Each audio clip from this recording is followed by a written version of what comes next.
বক্তা গীবত সম্পর্কে আলোচনা করেছেন।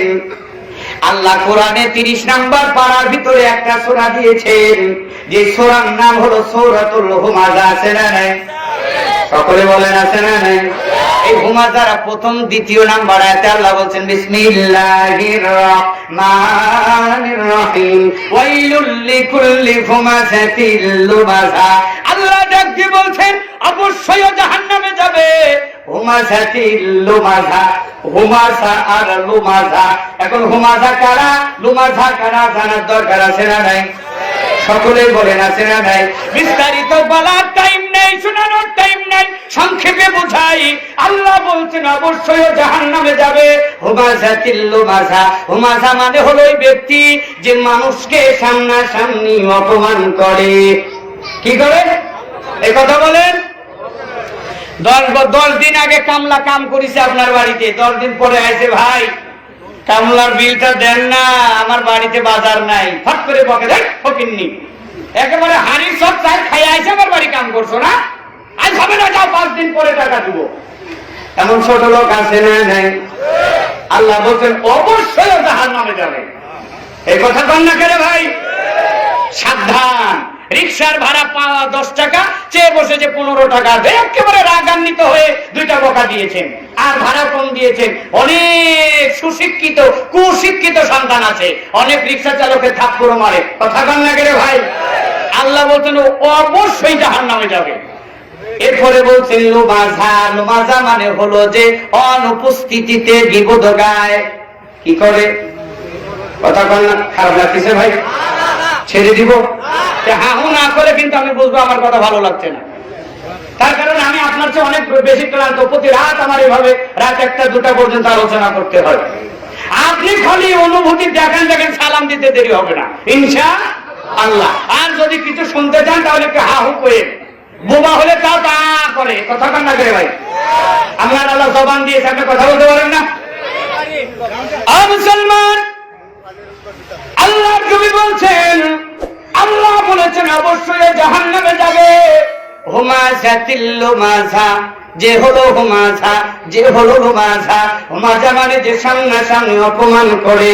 ও ভাইজান, বিবি শ্বশুর বাড়ি থেকে খাট পালং আনেন নাই, এই জন্য বাংলাদেশে বহু শাশুড়ি আছে বেটার বউকে ডাক দিয়ে কার ফকিন্নির বিটি ফার্নিচার আনতে পারবি নাতে বিয়ে বইছো গা। কথা বল না কেন ভাই? ও শাশুড়ি, আল্লাহর কসম করে বলি, বিয়ে বাড়ি থেকে কিছু পাবার আছে যদি বেকার বউকে অপমান করো, আল্লাহ বলেছেন তোমার জন্য আমার জান্নাত হারাম। জোরে কান নাউযুবিল্লাহ। বাংলাদেশে বহু জামাই আছে বিবিকে পিটায়, বাপের বাড়ি থেকে এই চানো নাই কে, ওই চানো নাই কে।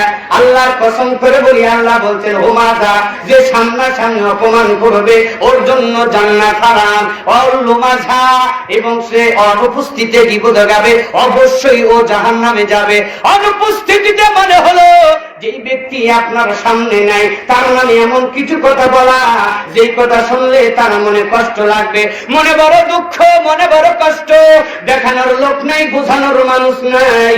এখন মসজিদ গুলি হয়েছে আর চায়ের দোকানদার গুলি হয়েছে গীবতের ফ্যাক্টরি। জোরে কান ঠিক কিনা? মসজিদ হলো জিকিরের জায়গা। আল্লাহ মসজিদে বইছে না, সালাম ফিরে ইমাম সাহেবকে ঘুরিয়ে বসারও সুযোগ দেয় না। আসসালামু আলাইকুম, আসসালামু আলাইকুম। এক হাজি আর এক হাজিকে ডাক দিয়ে কয়, ও হাজি সাহেব। কয় কি?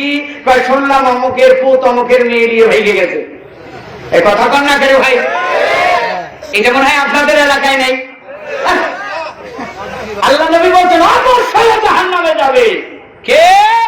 যে অনুপস্থিতিতে অন্যের নামে গীবত গাবে। তাহলে মসজিদে এখন গীবত বেশি বেশি করা লাগে, ঠিক কি না? কথা বলেন না? আল্লাহ বাঁচার তৌফিক দান করুন, বলি আমিন। আমার ভাই জান, আমার আলোচনার সময় তো যে টাইম প্রায় তো শেষের দিকে, মূল আলোচনার কিন্তু এখনো যাই নেই। আলোচনার মূল বিষয় কি মনে আছে? বলেন তো কি? কবরের জীবন।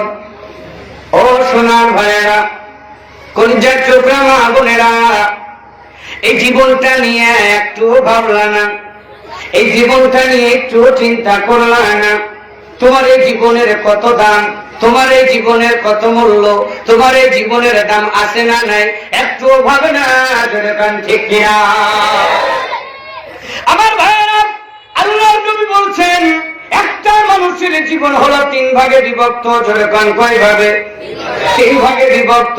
এই 3 ভাগের ভিতরে একটা জীবনের গ্যারান্টি আছে, 2টা জীবনের গ্যারান্টি নাই।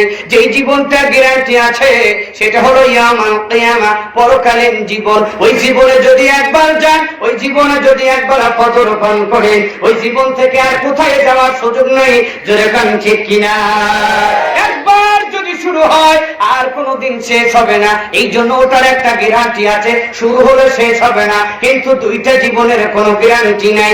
একটা হলো ইয়াউমিদ দুনিয়া, দুনিয়ার জীবনের কোনো গ্যারান্টি নাই। ও সোনার ভাইয়েরা, চরসংক্রামপুরের মুসলমানেরা, আমার পরিচয় টুকরা মা বোনেরা, এই দুনিয়ার জীবনে কয়দিন বাঁচবেন, কয় বছর বাঁচবেন, কোনো গ্যারান্টি নাই।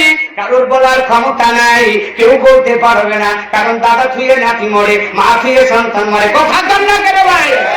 এই দুনিয়ার জীবনে কোনো গ্যারান্টি নাই। কত বছর বাঁচবেন, কয়দিন বাঁচবেন, কয় বছর থাকবেন, কোনো গ্যারান্টি নাই। দ্বিতীয় নাম্বার হলো আমলে বারজাখ, কবরের জীবন। ও মুসলমানেরা, ও সোনার ভাইয়েরা, ওই কবরের জীবনে কয়দিন থাকবেন, কয় বছর থাকবেন, কেউ বলতে পারবে না। তবে যেই দিন আপনি কবরে যাবেন, আপনার জীবনের, দুনিয়ার জীবনের সমাপ্তি ঘটবে।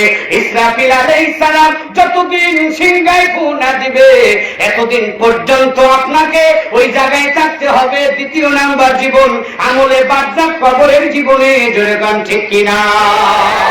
এই জন্য আল্লাহর নবীর সাহাবী আবু হুরায়রা রাদিয়াল্লাহু তাআলা আনহু বলে, আল্লাহর নবী বলেছেন আমার উম্মতের উচিত, আমার উম্মতে মুহাম্মাদের একটা জিনিসের স্মরণ করা বেশি বেশি উচিত। আকসিরু মিন যিকরি হাযা মিন লাযাতিল মাউত। আল্লাহর নবী বলছেন আমার উম্মতের উচিত 24টা ঘন্টা সর্বসময় মরণের জিকির করা, মরণকে স্মরণ করা। কারণ আল্লাহর নবী বলছে একজন মানুষ দুনিয়াতে আসার পরে, মায়ের পেট থেকে পড়া পড়ে 24টা ঘন্টা 2টা জিনিস তারা করে বেড়ায়। ও সোনার ভাইয়েরা, আমার মা বোনেরা, আল্লাহ নবী বলছেন আমার উম্মতেরা স্মরণে 24টা ঘন্টা একটা মানুষকে দৌড়িয়ে বেড়ায়। তার এক নাম্বার হলো যেদিন থেকে তুমি দুনিয়ায় এসেছো, মরণ তোমার পিছনে পিছনে লেগে আছে। কোথায় তোমার সময় শেষ, সেখানে তোমার জীবনের হাইড্রোলিক ব্রেক মেরে দিবে, একটা ধাপ দেওয়ার সুযোগ থাকবে না। 24টা ঘন্টা মরণ তোমার পিছনে পিছনে দৌড়ায়। আল্লাহর নবী বলছেন দ্বিতীয় নাম্বার যে জিনিসটা মানুষের পিছনে পিছনে বেড়ায়, 24টা ঘন্টা মানুষের পিছনে লেগে আছে, সেটা হলো রিজিক। সে কোথায় যাবে, কোথায় খাবে, কত টাকার মালিক হবে। আল্লাহর নবী বলছেন 24টা ঘন্টা রিজিক তার পিছনে দৌড়ায়। কিন্তু দুঃখের বিষয় হলো আজকে মানুষ রিজিকের পিছনে দৌড়ায়। জোরে গান ঠিক কিনা? এই রিজিকের পিছনে দৌড়ানোর কারণে একজন মানুষ প্রতিদিন 2000, 5000, 10,000 টাকা কামাই করার পরেও তার মনের ভিতরে কোনো শান্তি নাই। জোরে গান ঠিক কিনা? আমার ভাই জানেরা, কিন্তু রিজিকের পিছনে না দৌড়াইয়া যদি আল্লাহর উপরে ভরসা ছেড়ে দেন, কারণ আল্লাহ বলেছেন ওয়ামা মিন দাবাতিন ফিল আরজি ইল্লা আলাল্লাহি রিজকুহা। আল্লাহ বলছেন আদম সন্তান শুনে নাও, শুধু তোমাদের নয়, পৃথিবীতে যত কিছু আমি আল্লাহ সৃষ্টি করেছি, সমস্ত মাখলুকাতের রিজিকের ফয়সালা আমি আল্লাহ করে থাকি। জোরে গান ঠিক কিনা? ও ভাইজান, বৈজ্ঞানিক বলেছেন একটা তিমি মাছ প্রতিদিন কয়েক টন খাবার খায়, কয়েক টন খাবার খায় একটা তিমি মাছ। আর তুমি মিয়া আধা কেজি চাউল হলেই তো খাইতে পারো না। কথা বল না কেন ভাই? প্রতিদিন যদি একটা তিমিকে আল্লাহ কয়েক টন করে রিজিক দিতে পারে, আমাকে আপনাকে প্রতিদিন 5 কেজি চাউল কেনার টাকা দিতে পারবে না? এই কথা বলেন, পারবে না? কিন্তু সেই আল্লাহকে ভুলে গিয়ে মুয়াজ্জিন আযান দেয় কত সুন্দর করে, হাইয়া আলাস সালাহ।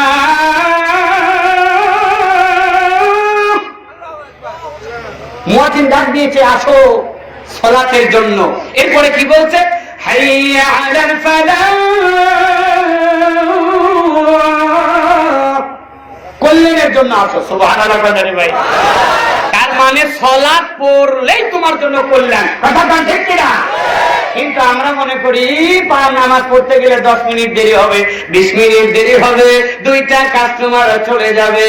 ও মুসলমান, আল্লাহর কসম করে বলি, হালাল টাকা দিয়ে যদি তুমি ব্যবসা করো, আর যদি কাস্টমারের ভয়ে কাস্টমার ধরে রাখার জন্য যদি নামাজ না পড়ো, মুয়াজ্জিন ডাক দেওয়ার পরেও যদি বেচা কিনা করো, আল্লাহর নবী বলছে তোমার হালাল হারাম হয়ে যাবে। জোরে জোরে পড়ুন নাউযুবিল্লাহ।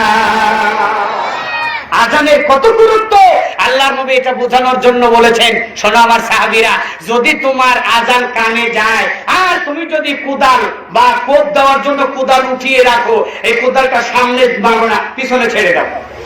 সুবহানাল্লাহ বলবেন না? আমরা কি করি, এই তো আর 2 হাত আছে, পাইটা উঠাই নেই। আমাদের পাবনার ভাষায় পাই বলে, আপনাদের দেশে কি বলে জানি না, কি বলে? বাতল। মানে ওই যে খেত নিরাইতে যে অংশটা নিয়ে যায়, এটাকে 2 হাত 4 হাত প্রশস্ত করে পাবনার ভাষায় বলে পাই। আপনাদের দেশে পালা। তার মানে আজান হইছে, হোক পালাটা উঠাই নি, কথাটা না করে ভাই।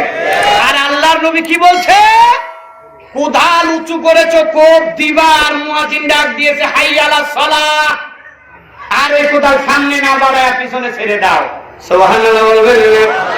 এই কথাটা কার নবীর না আল্লাহ? কথা বলেন। আল্লাহ বলেছেন আযাতু লিইবাদিয়াস সালিহিন।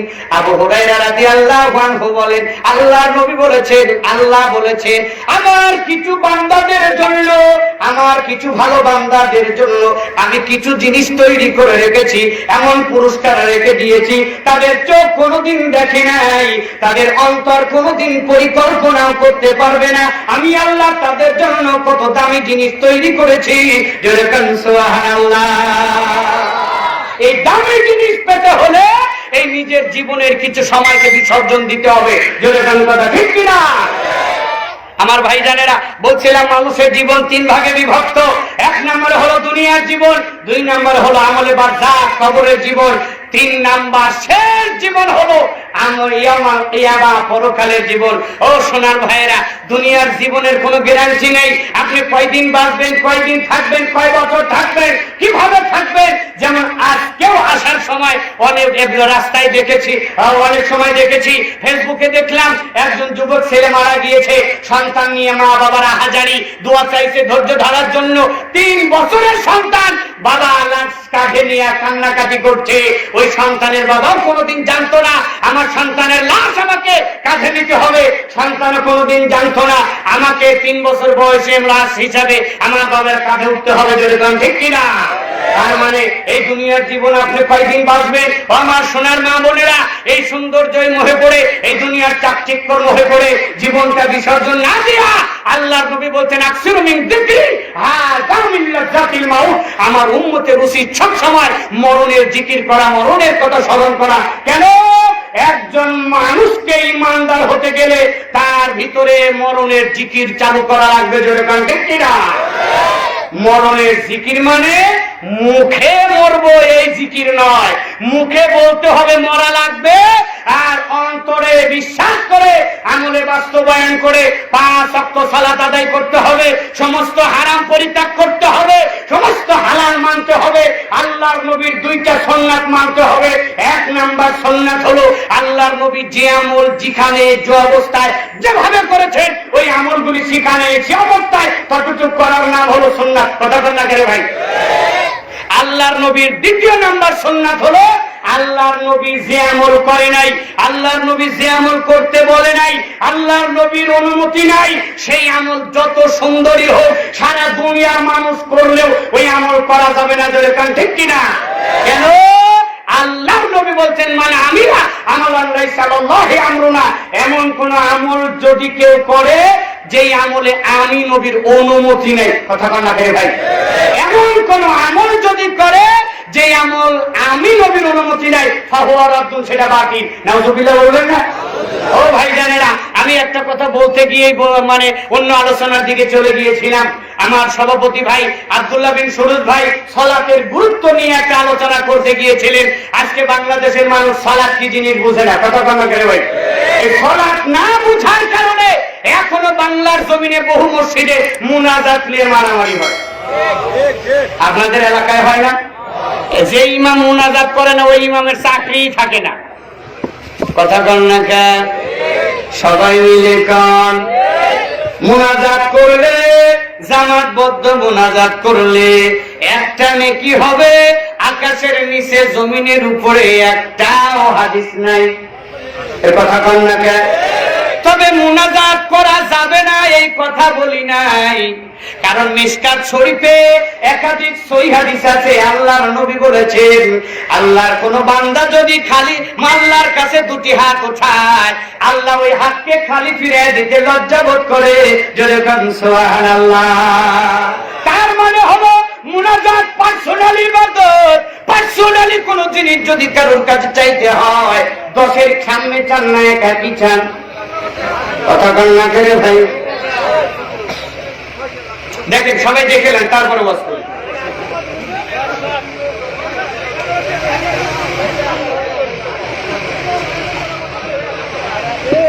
আজকের দিনে এই গাড়িতে এখানে ঢোকানো তোমার ঠিক হয়নি ভাই।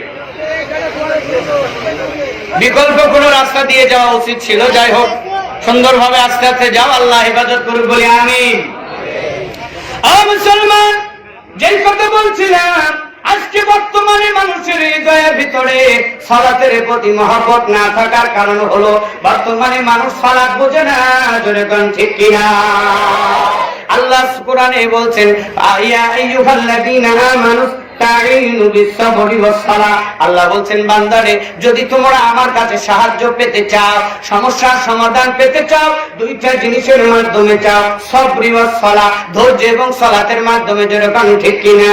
কিন্তু কিভাবে আল্লাহর কাছে চাইবো এটাই তো জানি না, বুঝি না।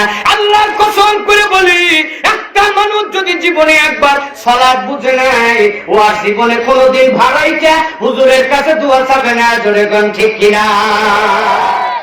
সালাতের বিস্তারিত বোঝানোর টাইম নাই, অন্যদিন বুঝাবো। একটা জিনিস বুঝাই, দেখেন কিভাবে। আমি 200 টাকা দিলাম, আলোচনা করে হাত দিয়ে ইনশাআল্লাহ আমাকে দিলেন। আমি দিছি না, মুশকিল না। আলহামদুলিল্লাহ, আল্লাহ কবুল করুন বলি আমিন। আমার ভাই জানেরা, আল্লাহ বলেছেন, বান্দা একটু একটু শোনেন ভাই, একটু মনোযোগ দেন, খুব গুরুত্বপূর্ণ কথা। আল্লাহ বলছেন, আমানুস্তাঈনু বিস-সাবরি ওয়াস-সালাহ। আমার কাছে কিছু চাইতে হলে সালাত আর ধৈর্যের মাধ্যমে চাও। কথা বল না কেন ভাই? তাহলে ধৈর্যের মাধ্যমে, সালাতের মাধ্যমে কিভাবে চাবেন জানা লাগবে না? এই কথা বলেন, জানার দরকার আছে না? এই যে দেখেন, এটা বোঝানোর জন্য একটা কথা বলি। আপনারা দুই সেজদার মাঝে একটা ছোট্ট দোয়া পড়েন না? এ ভাই বলেন না? অনেক মুরব্বী আছেন 40 বছর ধরে পড়েন, কিন্তু কি বলেন জানেন না। আল্লাহ বলেছেন, আমার কাছে সাহায্য চাও সালাতের মাধ্যমে। দুই সেজদার মাঝে যে দোয়াটা পড়ছেন 40 বছর ধরে, আপনি বুঝেন না কি করলেন? কথা বল না কেন ভাই? এই যে দেখেন, আজকে একটু বুঝে নেন, তাহলে আর হুজুরের দোয়ার অপেক্ষায় থাকবেন না। আপনার জন্য আপনি নিজেই যথেষ্ট। কথা বল না কেন ভাই? দুই সেজদার মাঝে আপনি কি বলছেন একটু মনোযোগ দিয়ে শুনবেন। এক নাম্বার হলো, আল্লাহুম্মা গফিরলি ওয়ারহামনি ওয়াজবুরনি ওয়াহদিনি ওয়াআফিনি ওয়ারযুকনি। কয়টা শব্দ? এই কথাটা নাকি ভাই কয়টা শব্দ? আমার টাকা তো পকেটে তো এবার রাগ করিয়েন না, হাদিয়া পেয়েছি আলহামদুলিল্লাহ। কয়টা শব্দ হলো? কথা বলেন। আপনি কি বললেন? আপনি কিন্তু জানছেন না, বুঝেন না। এই জন্য মুনাজাত নিয়ে মারামারি বন্ধ হচ্ছে না। কথা না গেলে ভাই, আজকে একটু বুঝে যান আপনি কি বলছেন। আল্লাহ বলেছেন, বান্দা যখন তুমি সালাতে দাঁড়াও, আমি তোমার সামনে গিয়ে দাঁড়াই। সুবহানাল্লাহ জোরে কয় না রে ভাই? ও মিয়া, নামাজ পড়া মানে আল্লাহর সাথে দিদার করা। আল্লাহ বলেছেন, এমন ভাবে নামাজ পড়ো যেন তুমি আমাকে দেখছো। সুবহানাল্লাহ কওয়াতে পারতেছি না ভাই। ডিম খাওয়ানো লাগবে নাকি? ওই পাবনার গরুর মতো ডিম খাওয়ানো লাগবে নাকি ভাই? জোরে সুবহানাল্লাহ কর না রে ভাই। আপনার মালিক বলছেন, আপনার স্রষ্টা বলছে যে যখন তুমি সালাতে দাঁড়াও, আমি আল্লাহ তোমার সামনে গিয়ে দাঁড়াই। এমন ভাবে সালাতে দাঁড়াও যেন তুমি আমাকে দেখছো। দেখতে তো পারবে না, ওই ক্ষমতা আমি আল্লাহ দেই নাই, কিন্তু এটা মনে রাখিও, আমি আল্লাহ তোমাকে সরাসরি দেখছি। তুমি সালাতে যা যা চাও, আমি আল্লাহ তোমাকে তাই তাই দিয়ে দেই। আপনি সালাতে বসে গোলামের মতো, ফকিরের মতো, আসামির মতো হয়ে বলছেন, আল্লাহুম্মা গফিরলি, আল্লাহ তুমি আমাকে ক্ষমা করে দাও। সুবহানাল্লাহ। মালিকের সামনে আপনি বলছেন, আপনার রব আপনার সামনে দাঁড়িয়ে আছে, আপনি আপনার রবের সামনে বলছেন কি আল্লাহুম্মা গফিরলি, আল্লাহ তুমি আমাকে ক্ষমা করে দাও। আল্লাহ উত্তর দিয়ে বলে বান্দা যাও ক্ষমা করে দিলাম। আরহামনি, আল্লাহ তুমি আমার উপরে দয়া করো। আল্লাহ উত্তর দিয়ে বলে বান্দা যা দেওয়ার তাই দিয়ে দিলাম। অজবুরনি, আল্লাহ তুমি আমার আমল সংশোধন করে দাও। আমল সংশোধন করে দাও মানে কি, আল্লাহ জানায় অজানায় ইচ্ছায় অনিচ্ছায় অনেক শিরিক করেছি, বিদআত করেছি, কথা কন্যা গেলে মিয়া। আল্লাহ তুমি আমার আমল সংশোধন করে দাও, তার মানে নামাজ পড়তে গিয়ে ভুল হয়েছে, কোরআন পড়তে গিয়ে ভুল হয়ে গিয়েছে, অনেক ভুল হয়েছে, আল্লাহ তুমি আমার আমলগুলি সংশোধন করে দাও। আল্লাহ উত্তর দিয়ে বলে বান্দা যাও তোমার সমস্ত আমল আমি সংশোধন করে দিলাম। জোরে বলুন সুবহানাল্লাহ। ওয়াহদিনি, আল্লাহ তুমি আমাকে হিদায়াত দান করে দাও। বেটা নামাজ নাই রোজা নাই, আল্লাহ বলছেন নামাজের মাধ্যমে আমার কাছে হিদায়াত চাও। আর হুজুরের দাওয়াত দিয়ে খাওয়াইয়া 500 টাকা পকেটে নিয়ে বলে হুজুর দোয়া করে আল্লাহ দিন হিদায়াত দেয়। হুজুরের বাপের সাথে বাগুন আপনাকে এক ভাগে নিয়ে দিবে, খাওয়া খাওয়াটা। আল্লাহ বলেছেন আমার কাছে সলাতের মাধ্যমে হিদায়াত চাও। ওয়াহদিনি, আল্লাহ তুমি আমাকে হিদায়াত দাও। খারাপ লাগতেছে ভাই? বলিয়ে ওয়াহদিনি, আল্লাহ তুমি আমাকে হিদায়াত দান করে দাও। আল্লাহ উত্তর দিয়ে বলে বান্দা যাও আমি তোমাকে হিদায়াত দিয়ে দিলাম। ওয়াআফিনি, আল্লাহ তুমি আমাকে সুস্থতা দান করে দাও। দুনিয়ার বহু ডাক্তারের চিকিৎসা নিয়েছি আল্লাহ, কত জায়গায় গেলাম, সিঙ্গাপুর গেলাম, মাদ্রাজ গেলাম, কেউ আমার রোগ ভালো করতে পারে নাই। সর্বশেষে তোমার সামনে হাজির হয়েছি। ওয়াফিনি, আল্লাহ তুমি আমাকে সুস্থতা দান করে দাও। আল্লাহ উত্তর দিয়ে বলেন বান্দা যাও তোমাকে সুস্থ তো আমি সুস্থ করে দিলাম। আরজুকনি, আল্লাহ তুমি আমার রিজিকের ব্যবস্থা করে দাও। আল্লাহ বলেন বান্দা যাও তোমার রিজিকের দায়িত্ব আমি নিয়ে নিলাম।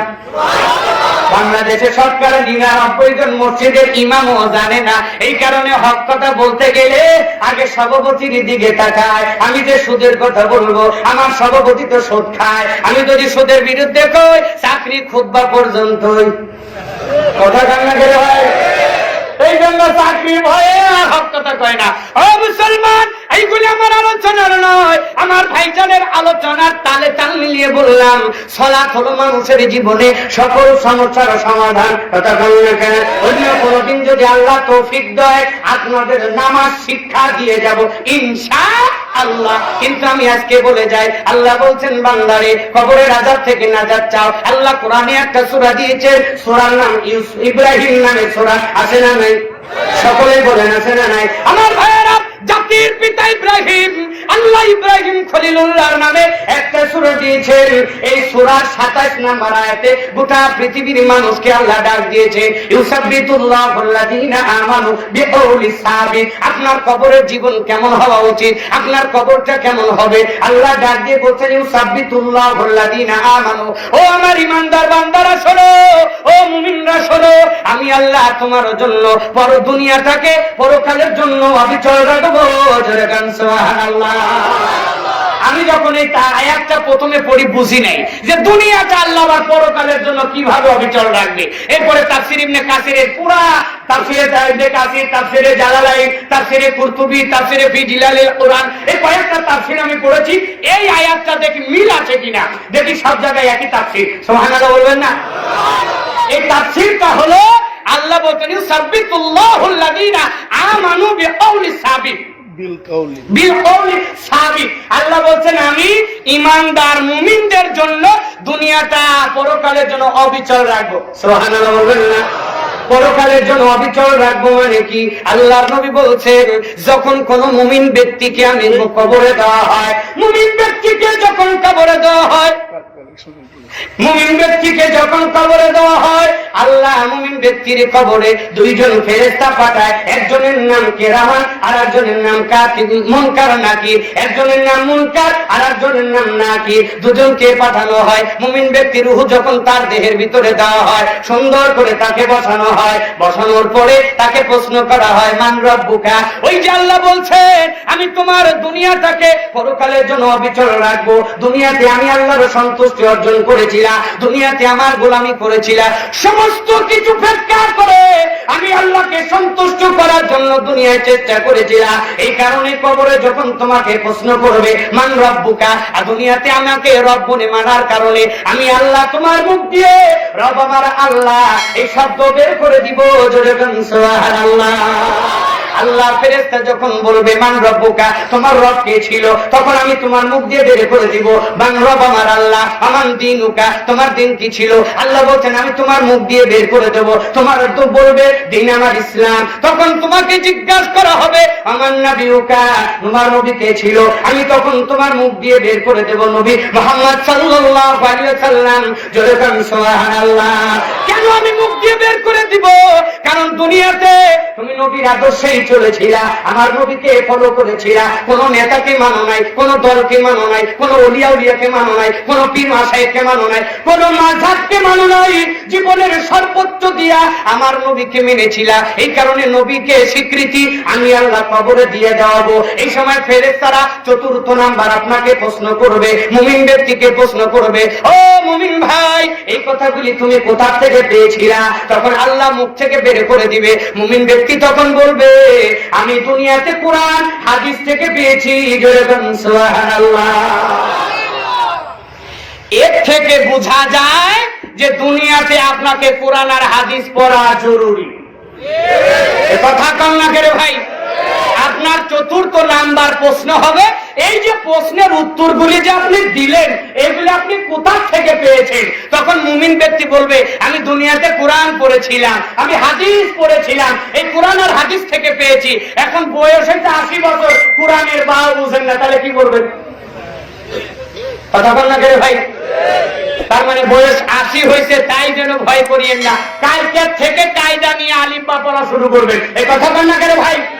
হতে পারে আলিফ বা পড়তে পড়তে যদি আপনার মরণ হয়, আপনার কবরে মুনকার নাকির জিজ্ঞাসা যদি করে তোমার রবকে, আলিফ বা পড়বে। তোমার রব মালিকের দিন কি, তোমার আলিফ বা ছিল। ওই মিয়া, বনি ইসরাইলের 100 জন খুনকারীকে আল্লাহ জান্নাত দিতে পারে, শেষ নবীর উম্মতকে আল্লাহ মাফ করতে পারবে না? এই কথা বলেন পারবে না? তাহলে বয়স হয়েছে, চোখে দেখি না, স্মৃতি শক্তি নাই, এই কথা বলার আর সুযোগ আছে? কথা বলেন সুযোগ আছে? মালাকুল মউত ফেরেশতা আজরাইল না আসা পর্যন্ত আপনাকে কায়দাটা হাতে নিয়ে আলিফ বা তা সা মুখস্থ যতদিন না হবে এতদিন পড়া লাগবে।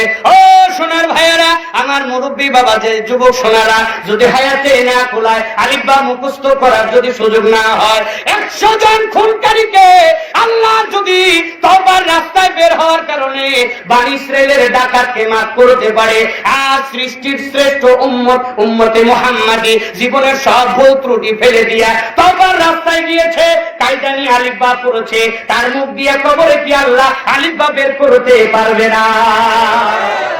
ফেরেশতা বলবে আল্লাহ খালি আলিফ বা কয়, আর তো কিছু কয় না, কয় ওই আলিফ বাই ওর কবরের জবাব। এই সুবহানাল্লাহ বলেন। আর যদি বসে বসে বিড়ি টানের আর কারণ যে আমার বয়স হইতে পারি না, মুখে আছে না, বিড়ি একেবারে জায়গা অজায়গায় দিতে দিয়েছে। কথা বলেন মুসলমান, আল্লাহর নবী বলছেন আল্লাহর বান্দাকে যখন চতুর্থ প্রশ্নের উত্তর দেওয়া হবে তখন বলবে আমি কোরআন এবং হাদিস থেকে পেয়েছি। এই সময় আল্লাহ ডাক দিয়ে বলবেন আমার ফেরেশতারে, নিজে আল্লাহ আপনারা পক্ষে হয়ে ওকালতি করবে, আপনার কথার স্বীকৃতি দিয়ে বলবে ও আমার ফেরেশতারা, আমার বান্দা যা যা বলেছে সব ঠিক বলেছে। যেরকম সুবহানাল্লাহ। আমার বান্দার জন্য কবরটা প্রশস্ত করে দাও, তার চোখের দৃষ্টি যতদূর যায় চতুর্দিকে কবর প্রশস্ত করে দেওয়া হবে। আল্লাহ হুকুম দিবে ফেরেশতা জান্নাত থেকে আমার বান্দার জন্য একটা বিছানা নিয়ে আসো, তার জন্য একটা জান্নাতের বিছানা নিয়ে আসা হবে, কবরে বিছিয়ে দেওয়া হবে। এরপরে জান্নাত থেকে সুরঙ্গে একটা রাস্তা তৈরি করে দেওয়া হবে, জান্নাতের হাওয়া কবরে আসবে। আল্লাহর বান্দাকে আল্লাহ তখন বান্দা বলবে আমি আর এখন দুনিয়ায় ফিরে যেতে চাই। আল্লাহ ফেরেশতা বলবে না, দুনিয়ায় যাওয়ার দরকার নাই, আরামে ঘুমায়ে থাকো যতক্ষণ ইসরাফিল আলাইহিস সালাম সিংহে ফু না দেয়। বলবেন সুবহানাল্লাহ। আল্লাহর নবী বলছে বাসর ঘরে বর যেমন ঘুমায় সকালবেলা তার বিবি নতুন বউ ছাড়া কেউ ডাক দেয় না, অনুরূপ ভাবে কবরে একজন মুমিন ব্যক্তিকে বাসর ঘরের মতো তাকে শুকিয়ে শুয়ে রাখা হবে। ওই যে ইসরাফিল আলাইহিস সালাম সিংহায় ফু না দেওয়া পর্যন্ত, জান্নাতের হুরেরা তাকে ডাক না দেওয়া পর্যন্ত তার ঘুম আর কেউ ভাঙাবে। এই জীবন আপনারা চান কি চান না? এই কথা বলেন, চান কি চান না? কে কে চান হাত তুলে দেখান তো, সবাই হাত উঁচু করেন। আল্লাহ তুমি দেখো, আল্লাহ তুমি সাক্ষী করে থাকো, আল্লাহ তুমি কুদরতি ক্যামেরায় ভিডিও করে রাখো। আল্লাহ আমরা সকলেই মুমিন হয়ে কবরে যেতে চাই, বলি আমিন। তাহলে আজকের পর থেকে নামাজ 5 ওয়াক্ত পড়া লাগবে তো নাকি? জোরে বলেন। বিড়ি যারা 1 প্যাকেট খাইতেন তারা কালকে থেকে 3 প্যাকেট খায় নাকি? নাকি বিড়ি ছাড়া লাগবে, নাকি তওবা করা লাগবে? কথা কন না রে ভাই। আল্লাহ হেফাজত করুক, সকলে বলে আমিন। আমার ভাই জানেরা, এটা হলো মুমিনের অবস্থা। ছেড়ে দিব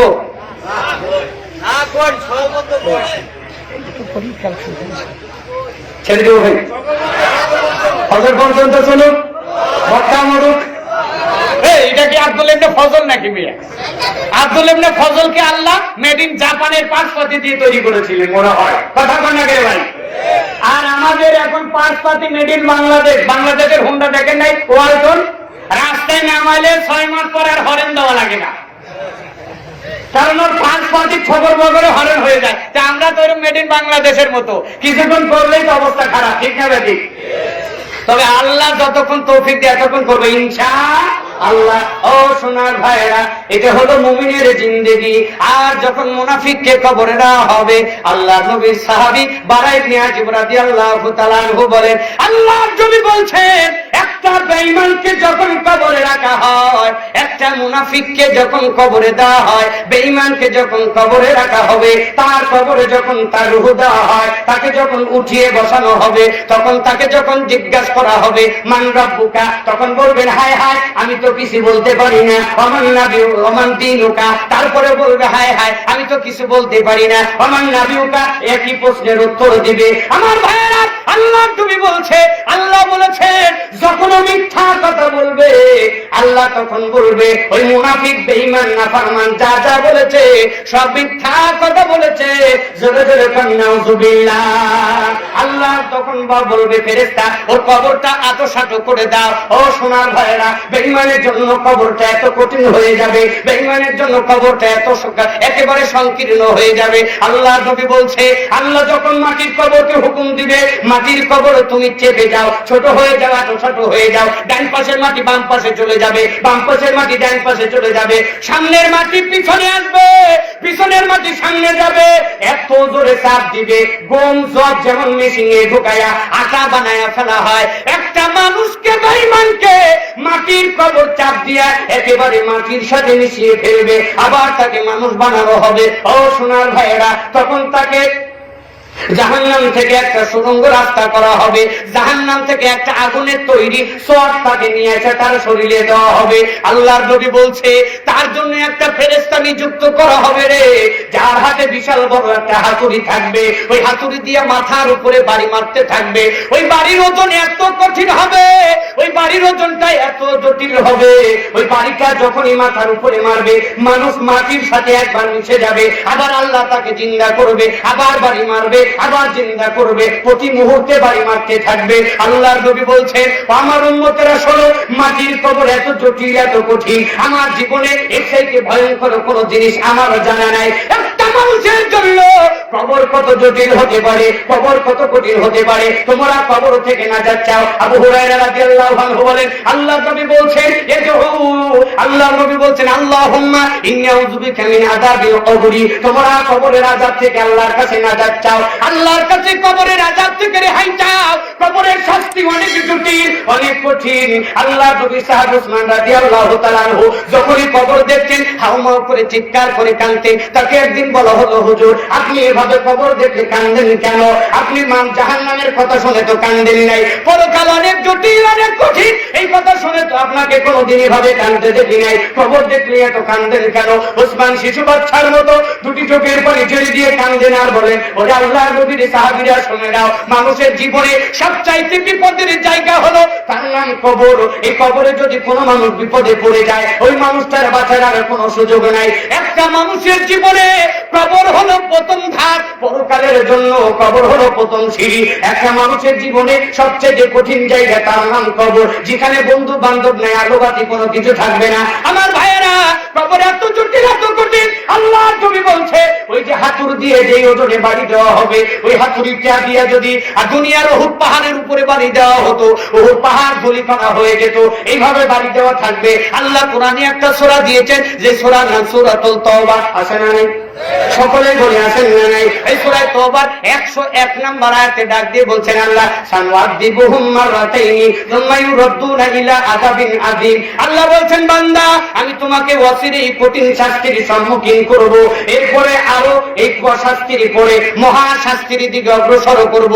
ও সোনার ভাইয়েরা, 101 নম্বর সূরা তাওবার আয়াতে আল্লাহ দুইটা কথা বলেছেন। 1 নম্বরে অংশে আল্লাহ কবরের কথা বলেছেন, 2 নম্বরে আল্লাহ বলেছেন সুম্মা ইউরাদ্দুনা ইলা আযাবিন আযীম। আল্লাহ বলেন মহা শাস্তির দিকে তোমাকে নিয়ে যাওয়া হবে। এটা হলো পরকালের শাস্তি, আর কঠিন শাস্তি হলো কবরের শাস্তি। আমার ভাইয়েরা, আপনি মনে করিয়েন না আপনার জীবন কবরে ভাবেই চলবে। আপনি দুনিয়াতে যেভাবে পাপ করবেন, যেই পাপ করবেন, দুনিয়ার জীবনের যেই প্রকৃতির পাপ আছে, আলাদা আলাদা পার্সোনালি কবরের শাস্তি হবে। সকলের শাস্তি কিন্তু একরকম হবে না। যেমন বাংলাদেশে চুরি করলে একরকম বিচার, ডাকাতি করলে আর এক রকম বিচার, খুন করলে কিন্তু আর এক রকম বিচার।